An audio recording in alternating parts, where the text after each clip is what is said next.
Well, in some areas it is very bright because we've been able to translate the incredible science and tools that you just heard about into effective implementation. But that requires political will from the governments of the countries in work and really engagement of communities. So it's not just resources, it's bringing together communities, governments, and resources and the correct policies to have a huge impact. And so we can see this spectacular progress in a series of countries because we put in absolutely accountability frameworks where we look at data every 3 months because we agree you have to move quicker and be aware to really stay ahead of the virus. And then we put surveys in the field to really look at whether we're having the progress and impact that we expect to have. And it's those surveys that have shown us in some countries like Swaziland and Lesotho, we have made spectacular progress.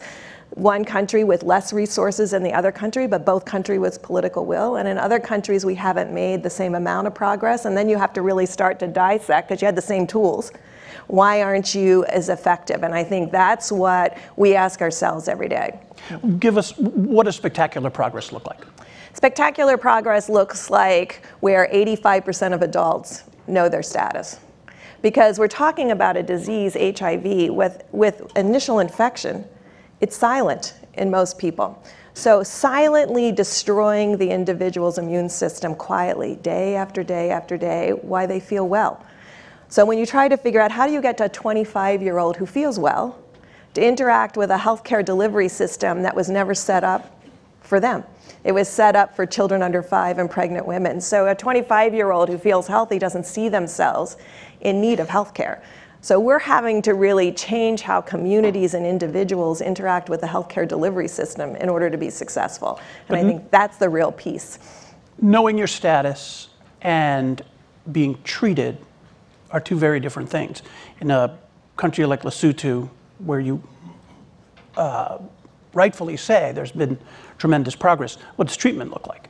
Well, it looks great because of the combination of PEPFAR, announced by President Bush in 2003, continued by President Obama, and endorsed by President Trump, to really continue that effort, mixed with the Global Fund resources and host country resources. So in Swaziland, the government of Swaziland buys a lot of the medication.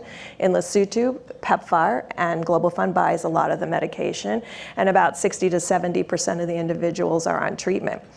But the other side of it is with the 85% who know their status have to be on treatment immediately, even though they feel well, and the other 15% that don't know their status have to be found. And all of the seronegatives need to have effective prevention and effective prevention knowledge so they don't become positive.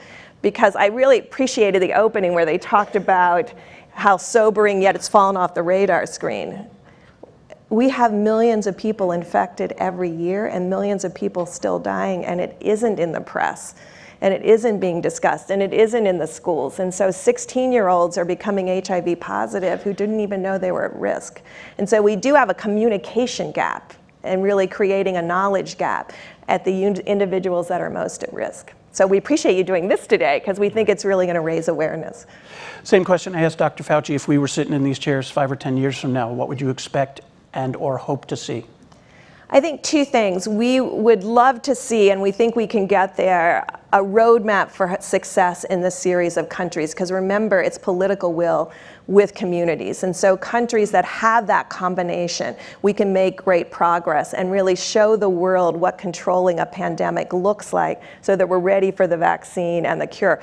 We should know that historically this has never been done before. We've never controlled a pandemic without a vaccine or a cure unless it decimated the human population like the Black Plague, and then went away because everybody who was at risk was already infected. So this is really an ongoing and constant threat to us that we take very seriously every day to really figure out how we can do better, because when Dr. Fauci says we have the tools, we feel that gives us really the moral obligation to translate that generosity of the American taxpayer dollars that Congress has entrusted us with into programs that are going to have the impact that we know they can from the scientific evidence, and then we're responsible for making it happen with the countries and communities.